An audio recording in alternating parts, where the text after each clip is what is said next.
by the Color of Music Festival.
Hello and welcome to the show. Listen, we've got a great show planned for you. You know, all year we've been talking about living your dreams and enjoying life. I tell you what, I want you to do that because that's what I'm planning to do and started to do in the year of 2024. Like I said, we've got a great show planned for you, a great guest, and guess who's here? I'm honored to have none other than Reverend Dr. Benjamin F. Chavis Jr. And for those of you that know him and those of you that don't, you are in for a special treat. So just sit back, relax, and enjoy. It's coming up next. The Cecil Williams South Carolina Civil Rights Museum is the Palmetto State's first and only museum. It honors a generation of people, black and white, throughout the state of South Carolina who deserve to be remembered for their unselfish commitments and sacrifices. Enjoy an immersive and entertaining virtual tour. For more information, visit www.cecilwilliams.com.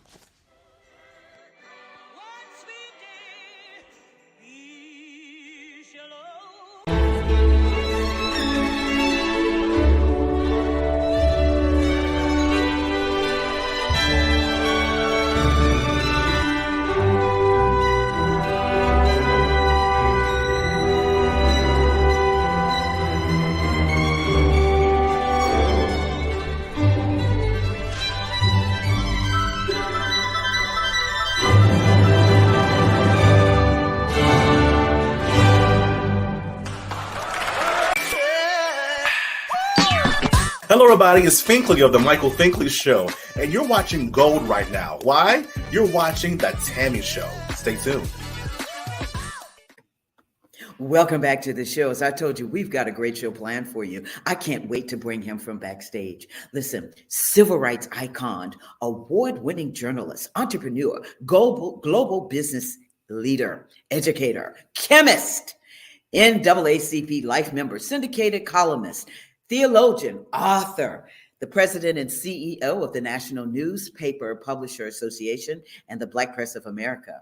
He's a producer and host of the Chavis Chronicles.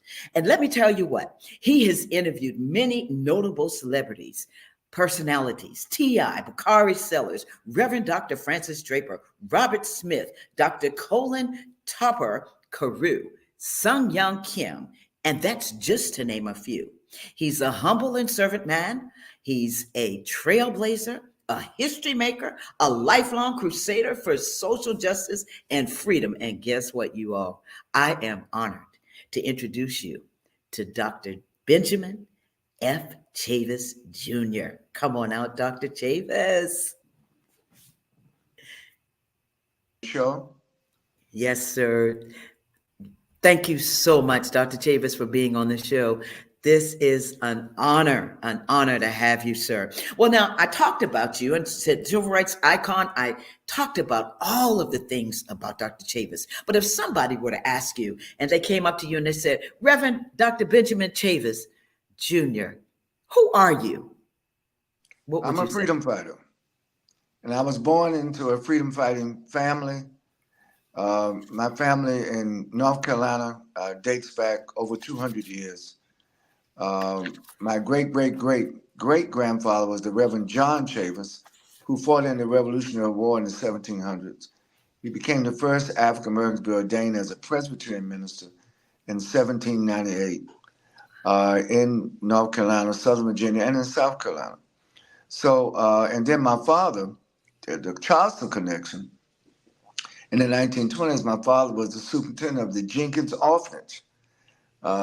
Great facility, a great legacy, and he helped travel with the Jenkins Orphanage Band. So my mother and two older sisters spent a lot of time in Charleston, and I grew up hearing about Gullah Geechee. I grew up knowing something about the excellence that was attained not only by musicians and artisans. Whenever my family would go down to the Jenkins Orphanage, when my father left the Jenkins Orphanage, he went to another orphanage in Oxford, North Carolina. So I spent my first 7 years in school with orphans because my parents taught there. And it taught me a lot about life, taught me a lot about not just empathy, but the importance of the lived experience. So by the time I was 12, I was integrating the local library. And by the time I was 14, I was working with the Reverend Dr. Martin Luther King Jr. as the youth coordinator for my home state of North Carolina. And, the rest is history. So I grew up in the civil rights movement. Yes, sir. And I was very fortunate to have great mentors that as a young person, they opened the doors and allowed me to learn. And I became a pretty good organizer, grassroots organizer. And I'm so pleased every time I get an opportunity to be back in Charleston, I relish it because to me, this is one of the cradles of the freedom movement, one of the cradles of jazz, one of the cradles of reaffirming the African and African American legacy. That's right. More brothers and sisters from Africa who were enslaved came into Americas through the Charleston port more than any other slave port in America. So most black people in America, if you were serious, you trace your roots to Charleston, South Carolina. Yes, sir. You're exactly right. And we talked about this before the show. Jenkins is very special to me as well. But I got one question to ask you. You grew up and you knew about Jenkins, and I hear you say your parents, were part of that as well. Do you play an instrument, or did you play an instrument? Yes, I played the clarinet. Like Reverend Jenkins' son, Edmund. Edmund, who became a world classical musician, not only but a performer, but a composer.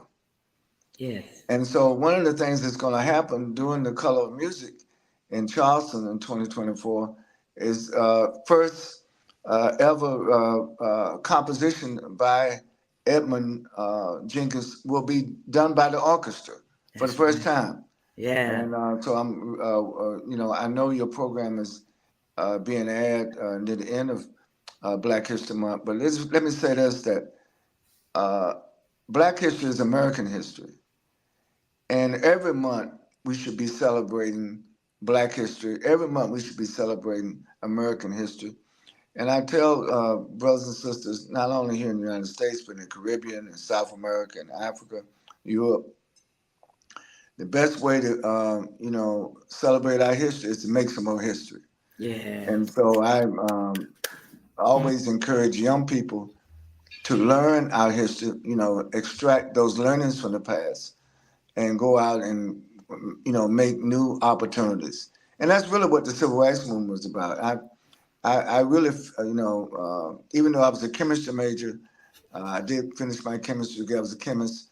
But on the day Dr. King was killed on April 4th, 1968, I accepted my call to the ministry, and so I had to go back to school, learn philosophy and religion and Greek and Hebrew and all the things that you need to do to preach the gospel. Yes, sir. But to me, there was a parallel, when you first asked me, who am I? I'm a freedom fighter. Right. And Dr. Chavis, that was one of my other questions because you pretty much answered it about your defining moment when you said that you were going to take a stand for civil rights. And Yes. that's I that only have moment. one regret. My first was at 12 years old when I integrated the local library. But my only regret is I should have done it when I was 6 years old. Mm. Because to me, I knew that we had a problem of racism in the first grade when I saw the curriculum that an all-white school board was trying to make us learn how to read and write. It was full of all very negative caricatures of what it meant to be a black person. It was just almost like they're training us to be ashamed of ourselves. Mhm. When I learned how to read, it was a book called Sambo, and it was a very negative rendition of what it meant to be a young black child. And there I am, young, 6 years old, learning this. I did learn how to read, but I was always telling myself, Tammy, I need to hurry up and grow up because this got to change. So I thought I was grown at 12, and I knew I was grown at 14 when I started working with Dr. King. Yes, sir. And so I wanna kind of go back. What was it like being in the presence of Dr. King, and what was the life lesson that you learned from him? It was a very humbling experience. The characteristic that I learned from working with Dr. Martin Luther King Jr., beyond being a great orator, a great organizer, was this value principle of humility. Wow. Wow. Your mic went off. Your mic went out, Dr. Chavis. So I'm Yeah. yeah, when the incoming call, Yes, but okay. what I learned from Dr. King was humility. Mm-hmm. That no matter how great you are in life or what you achieve in life, never look down on somebody else. Yeah. Always help bring people up. Mm-hmm. And I learned that from Dr. King, and that's part of my life journey today. Mm-hmm. I'm also a professor now at Duke University, where I'm teaching a course on race and racism in America, because there's still a lot of denial of racial discrimination, a lot of denial of racial hatred. And Mm-hmm. it's sort of the nation's original sin. We're never going to, we can say, repent for this sin if you don't admit that the sin exists. Yes, exactly. Exactly. Dr. Chavis, I want to kind of go back to when you were that young boy and when you were in high school, a part of the Wilmington 10. And I just, kind of wanted to see where you were at that time and what was your fear, the fear of your life. What were you thinking about when they said that you were going to be arrested, imprisoned for something that you didn't do? Well, thank you. That you're referring to the Wilmington 10 case, which happened in 1971, 1972, 3 years Yes, after Dr. King was killed. yes, sir. But keep in mind, Tammy, the truth is, I have been arrested 67 times during my career in the civil rights movement. So by the time the Wilmington 10 happened, I wasn't necessarily afraid of Hmm. going to jail for standing up and speaking out for African Americans and others, people who have been marginalized and oppressed and discriminated against. The issue was school desegregation. Even though the Brown decision happened in 1954, where separate and unequal schools was declared unconstitutional, a lot of school districts in Carolina, in both Carolinas, refused to desegregate. And NAACP and the NAACP Legal Defense Fund had to go to court to force these school districts to desegregate. And the last school district to desegregate in North Carolina was New Hanover County, where Wilmington, North Carolina is. Hmm. And by that time, 1971, I was an ordained minister in the United Church of Christ. My denomination sent me to Wilmington because it was a black church, had a white pastor, great congregational church. And the pastor, to his credit, allowed the black students to meet and to work out of that particular congregational church. So I went down to help them organize properly because keep in mind, I was 23 by then. I was a Yes, sir. seasoned organizer by the time I was 23. And we built a big civil rights movement in Wilmington. Of course, every time we make progress, there's always a reaction to the progress. Yes. And so the Ku Klux Klan and paramilitary white supremacists attacked us, shot up the church, shot up the black community. And a lot of African Americans defended themselves. And because they defended themselves against the Ku Klux Klan, and keep in mind, Nixon is still president, law and order. So we went downtown and asked for some law and order. The chief of police laughed at me and said, Chavis, you're an outside agitator, leave. And if you want the people to stop shooting at you, stop having those meetings at the church. Wow. Of course, we were not going to allow them to run us out of our church. And so what happened was a riot did occur in Wilmington in February of 1971. 1 year later, in March of 1972, 8 young men who were high school student leaders, 17, 18 years old, one white woman who was an anti-poverty worker, and myself, the 10 of us were falsely accused, arrested, later had a railroad trial, and they sentenced us to 282 years in prison. Yeah. I had the longest sentence to 34 years. So to answer your question, by that time, yes, I was concerned. I had married, I was family. I did not want to go to prison to serve all that time. But I decided I was not, whatever they did, I was not going to let them break my spirit. And I was not going to let them break the spirit of my other co-defendants. So it took almost 10 years for us to prove our innocence. We finally did. But even after we proved our innocence in 1980, the state had the right to retry us. So it wasn't until 2012, 30 or 40 years later, that the governor of North Carolina gave us a pardon of innocence. And that means is the state is admitting on the record that we should have never been arrested, should never been tried, should never been incarcerated in the first place. So it cleared our names, cleared our standing in the community.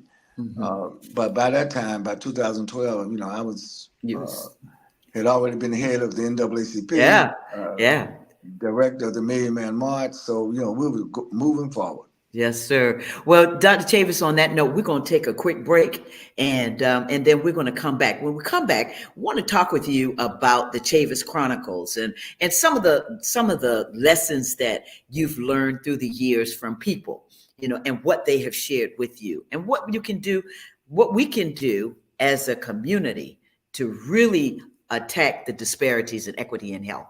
We'll be right back.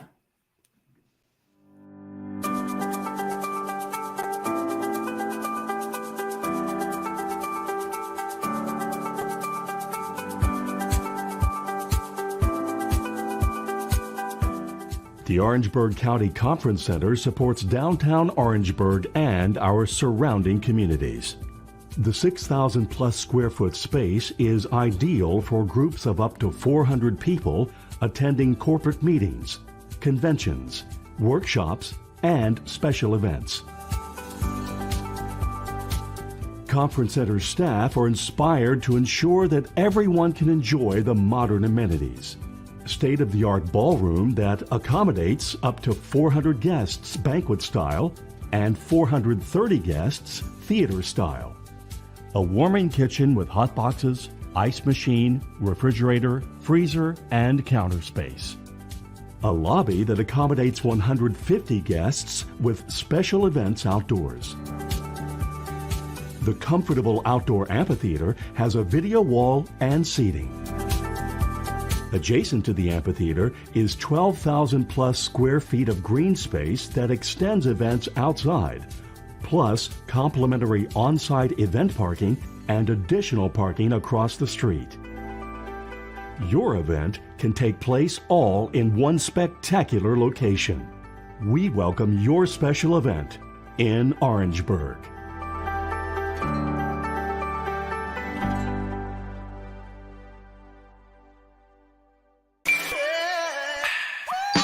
Stay tuned. You are now watching The Tammy Show. This is Roger Gas. Welcome. Welcome back to the show. If you have missed this phenomenal beginning of our show, I've been talking with Reverend Dr. Benjamin F. Chavis Jr., civil rights icon, author, I mean, the producer and host of the Chavis Chronicles, Dr. Chavis, welcome back again. I tell Thank you you. what, Dr. Chavis, it has just been an honor for me to talk with you. You know, I have so many questions and we don't have a lot of time, but I do want to ask you about what inspired you to start Chavis Chronicles. Well, thank you. It was right after the tragic murder of George Floyd. I noticed on PBS Network, they didn't have many programs that were African American owned, African American produced, African American distributed. So, to PBS credit, this is the national network through the American Public Television API. They actually were the distribution, and now we reach 91 million households a week on PBS network. You know, it's network television, not cable. And so we're getting ready. We just finished the fourth season. I just been greenlighted for season 5. So we're making progress. And the thing is excellence. There's so much negative news going on. I wanted to have a program on public television about the positive things that are going on, the achievements, the success stories. We have so many stories that the mainstream media doesn't cover, Tammy. So that's what I do. And of course, one television show is not going to fill the whole void, but I'm very deliberate about who we bring on the show, how the show is designed. We during COVID, the studios in DC were charging a lot of money to tape these shows. So we built our own television studio in the National Newspaper Publishers Association on the second floor of the Thurgood Marshall Center in Washington, D.C. So we're able then, because we own the studio, we're able to make sure that the quality of the production as well as the post-production is done very well. And I'm very proud. I have a Black woman named Clara Wilkerson, who is the executive producer along with me of the show. She had worked for PBS for about 40 years. So she also helped me with some of the inside maneuvering. I know with your television show, you know, in the television world, it's not only what you know, it's who you know. You know, that's right. Dr. Chavis, you said that. So, you know, when we talk about the interviews that you've had, what would you say has been your best interview? Oh, I've had so many. The interview with the Honorable Ambassador Andrew Young was very uplifting. When I interviewed Felicia Rashad, oh man, she comes from her family. She went over her whole family history. You know, Debbie Allen's her sister. Her mother and both fathers supported their growth. Eddie Williams, one of the only living Temptation, had a long talk about the Temptations. And then I interviewed Robert Smith, one of the African American billionaires, talking about the importance of computer literacy and the importance of having a path toward wealth building. And then I've also had young people. I had T.I. on. Yes. I dabble in hip hop a little bit. You do. I was with Russell Simmons. We co-founded the Hip Hop Summit Action Network in 2001, and now the Hip Hop Summit Action Network is the largest union of hip hop artists, not only in the United States but all over the world. We've had hip hop summits in Johannesburg, South Africa, in Toronto, Canada, in Jamaica, as well as across the United States. You know, Dr. Chavis, you are truly a trailblazer.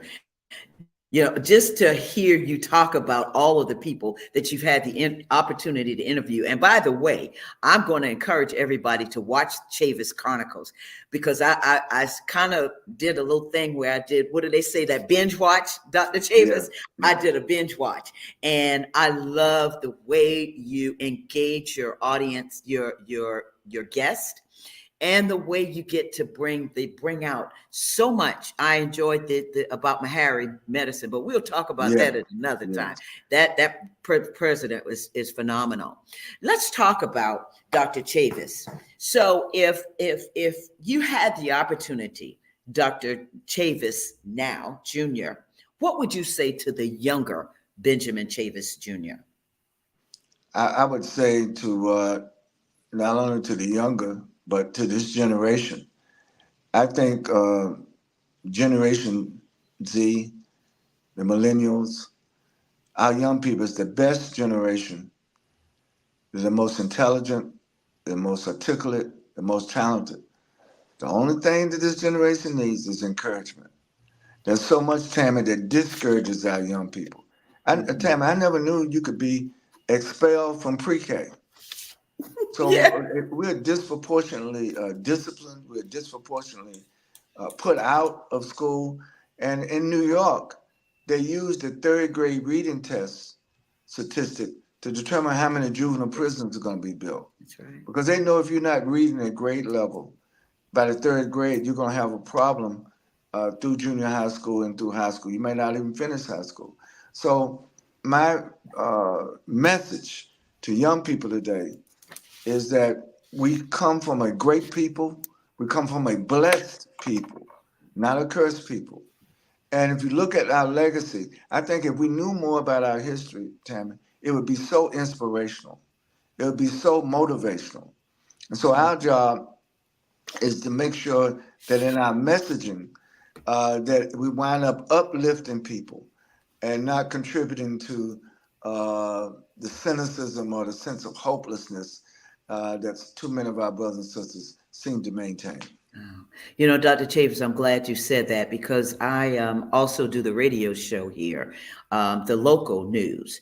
And I said, if I'm going to do local news, I don't want to talk about who's dying, who got shot, who got killed. Right. I want to talk about the positive things and what we can do to impact the lives of others in this community, as well as the state and the country. So thank you so much for saying that, because that means a whole lot to me. And I know Willie is listening. It means a whole lot to him. I wanted to ask you if you had the chance to do your life over again, would you change anything? I wouldn't change anything in terms of my involvement in the civil rights movement, but I would pay attention more to the business side of the movement. Why do I say that? Mm-hmm. Because all movements need financial sustainability. And I think one of the problems that our major civil rights organizations have had is that we expect somebody else to pay for our freedom. We got to pay for our freedom ourselves. What you contribute to, what you donate to, what you help share in is exemplary of what we value. It's exemplary of what we prioritize. And I think that the freedom movement should not be a sidebar or something we'll just occasionally pay into. I think Frederick Douglass had it right. Freedom is a constant struggle. So even when we win a victory, you got to still hold on to that victory, or else it can be taken away. Look what they're doing in Florida. They're banning books. They're trying to create a false narrative that African people benefited from enslavement. Not true. So, to me, I think that I would, to answer your question, make sure that we can have sustainable movements for freedom, sustainable movements for freedom, justice, and equality, and not have to rely on former oppressors to liberate the oppressed. That's right. That's right. Dr. Chavis, if you've accomplished so much, and if you had the opportunity or just thinking about it, what more would you want to do? What is it that you haven't done that you want to do? Well, I would like, as a chemist, I would like to contribute to finding cures to cancer. Too many of I have a sister, we both were chemistry majors. She's now a physician. She's been practicing medicine in Oxford for the last 40 years. And it's an interesting story. My sister runs a hospital that she could not be born in, because when my mother was delivering my sister in 1949, delivering me in 1948, the Granville County Hospital was segregated. No blacks could go there even to get medical treatment. So now my sister runs that hospital. So I tease her all the time. I say, "Look, you running a hospital that you could not be born in." But that's part of our history. We do things. Look at the Jenkins Orphanage Band contributed immeasurably to the importance and the value of African American music, cultural legacy. Gullah Geechee, is part of the contributing factor to jazz, to soul music. I think sometimes we underestimate how blessed we are as a people. That's right. That's right. You are so right, Dr. Chavis. On that, when I think about you, Dr. Chavis, what legacy do you want to leave, and what do you want people to remember about Dr. Chavis? Well, I told my family on my tombstone, all you have to say is, "Here lies a freedom fighter." Wow. I was fortunate in during my career to not only meet but to work with Nelson Mandela. I knew Fidel Castro personally. You just kind of, once you're out there fighting for freedom, you kind of connect not just the dots, but connect the people. And I think it's so important. When I was working with Dr. King, to Dr. King's credit, to Reverend Abernathy's credit, they opened the door and allowed young people to work with SCLC. So a lot of what I know now comes from the lived experience of having these various experiences. And so I would encourage people to be interdisciplinary. I mean, yes, I know the science world, I know the religion world, I know the political world, the social justice world. And the more you know, the more you can serve. That's right. Wow. And you are a servant leader. Dr. Chavis, I tell you what, I'm just so elated that you joined us, because now you've opened so much. Just being on the show, just having you on the show, on the Tammy Show. And I can't thank you. Thank you, Tammy. And I want to just give a shout out to Lee Prinkle, Oh, who yeah. is the genius Mm. here in Charleston that conceived and envisioned the Color of Music Festival. I hope everybody in the Carolinas, particularly in Charleston, will support the Color of Music Festival, because it is phenomenal. Yes, It is transformational. And I tell people all the time, every time I hear the orchestra, I hear a glimpse of heaven. Oh, yes, you are so right. And I want to give a shout out to Lee as well, because I thank him for letting me know that you were here in Garcia, that you're able to be on the Tammy Show, because as you know, I've been with Lee from years back when he first started The Color of Music. And like you say, it's like listening to heaven. And so we'll be with him. So Dr. Chavis, what's next for you? Well, I have a daily radio show now called The Good News. You remember Paul Harvey on the radio? Yes, sir. It's only 90 seconds. So I'm on the CBS radio network. When they asked me about doing a little short 90-second commentary, I said, as long as it's only good news. And we decided, that's the name of the show. Good So if you news. go to thegoodnewsradio.com, you can see some of the clips that I've done thus far. Yes, sir. Well, Dr. Chavis, my last thing that I'm going to ask you is 3 words that describe you. Humility, passionate, committed. Committed. Humility, passionate, and committed. 3 words that describe Dr. Benjamin F. Chavis Jr. Thank you, Dr. Chavis. I appreciate you so much, sir. And it has been an honor. And may God continue to bless you. Thank you. God bless you, Tammy. And what you do on the Tammy Show is a form of ministry itself. So I got to get you ordained. Oh, okay. All right. We'll talk about it, Dr. Chavis. All right. Thank you. All right. Thank you again. Have a good day, Dr. Chavis. Thank you. Thank you. Bye-bye. Wow. You all heard that. Reverend Dr. Benjamin F. Chavis, he wants to ordain me. Well, we're going to definitely have to talk about that. Listen, folks, if you joined us, I want to thank you again for joining this show, Dr. Benjamin F. Chavis. And for the young people watching this show, look him up. Learn about them. Go to the Chavis Chronicles. I want you to see those as well. Willie, can you go ahead and put that up so people can see it? And I know for information, you can go to info at thechavischronicles.com to get in touch with him. Again, thank you folks for joining the show. Thank you, Dr. Chavis, again. God bless you. And listen, next week we're going to have a great show planned for you. I want to thank my producers, Alicia, assistant producers, Willie, and Tiana, as always. Remember, please subscribe to the Tammy TV show. Hit that red button and subscribe. It'll let you know notifications when we're coming out. Until the next time, take care of yourself. Be a blessing to somebody today and every day. Take care now. Bye-bye.